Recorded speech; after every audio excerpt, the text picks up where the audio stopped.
Hello and welcome to the Genuine Learning Blog. My name is Melissa Galasso, and today we're going to look at something a little different than we normally do. Typically, we look at standards issued by the AICPA, FASB, GASB, GAO, but today we're going to look at an international standard. And the reason why I want to look at these proposals is that very often what happens overseas eventually comes over here. And if you've been on any of my classes, one of the things you'll know is I like to focus on audit quality, and I felt like this was something we really should take a look at. So today's blog is going to look at a trio of proposals from the international standard setters related to audit quality.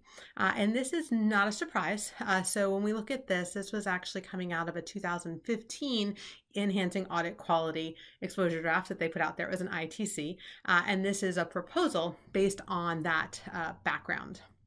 So I'll give you a little bit of information here. There's actually 3 proposals. I'm going to go over them at a very high level. I'm not going to go into all the details. Just want you to be aware of what they're looking at. So the first one is a proposed quality management. You'll notice that that is a very key term there. And it's ISQM, and it's quality management for firms that perform audits or reviews of financial statements or other assurance or related engagements. And so again, we're going to look at what that is going to look like from a quality management perspective. We're also going to look at the proposed International Standard on Quality Management 2, which is on engagement quality reviews. Again, that's looking at quality management.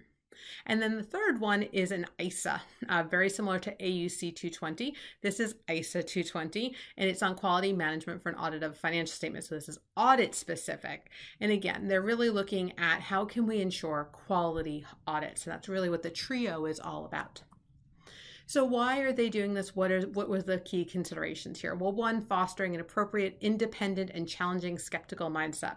So one of the things you're going to notice here is a focus on professional skepticism. We see this in the United States.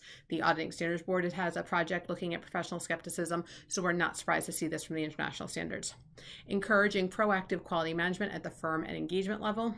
Exploring transparency and its role in audit quality, focusing more on firms, including networks, structures, and communication processes, and their internal and external monitoring, and then reinforcing the need for robust communication interactions during the audit engagement. So those were the key issues that they wanted to address in the standard.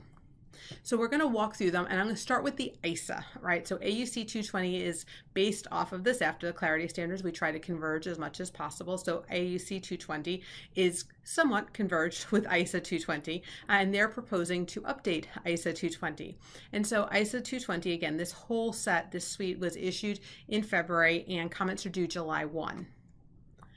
So what are some of the key elements of the changes here? One, highlight the importance of public interest roles. So again, focusing on that concept that it's important to emphasize that public interest is being served, right? That's why we're certified public accountants.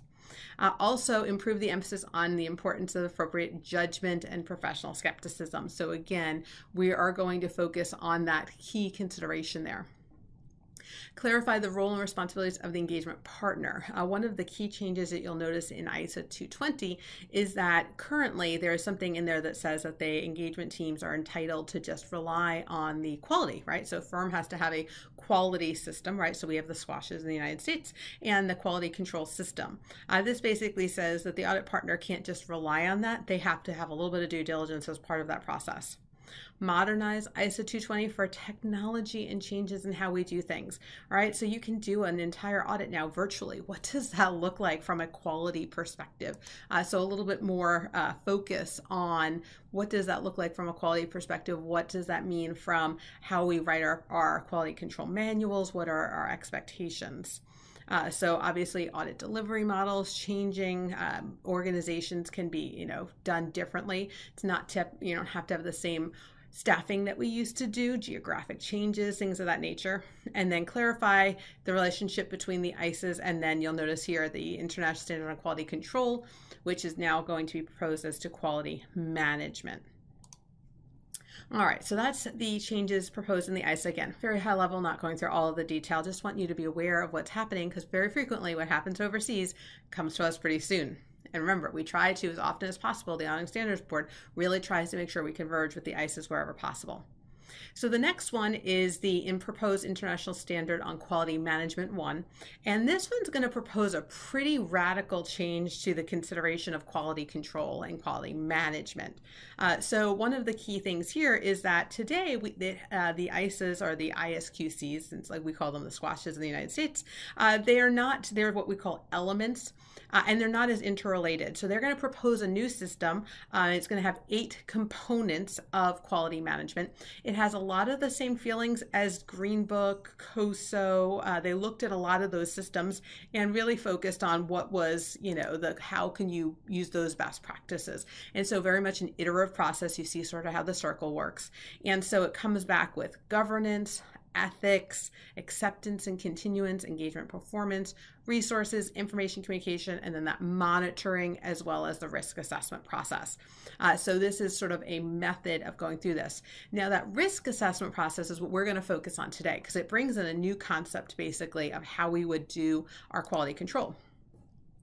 They really wanted this to be able to look at a changing environment, but also be scalable for different size firms. That was really important to them as they were creating this. So it's tailored for the nature and circumstances. It's proactive by using a risk-based approach. It emphasizes monitoring, as you saw in the picture. And then again, really focused on integration, not being sort of separate, but all being iterative and interrelated. So I'm not going to go through this. I know this is kind of scary, but basically it comes up with a firm risk assessment process.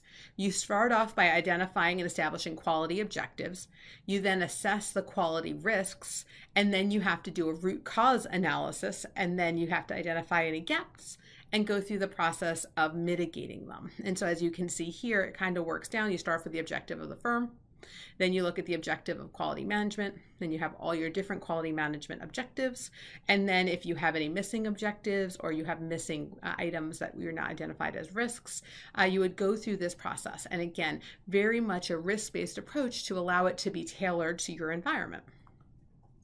So once you are looking at the risk assessment process, as you can see here, the quality risks, the whole population, is there a reasonable possibility of the risk occurring? Would the quality risk have a significant effect? Would the quality risk in combination have a significant effect on the quality, right? So identify the risk and then assess the risk, right? So very similar to our typical risk assessment process.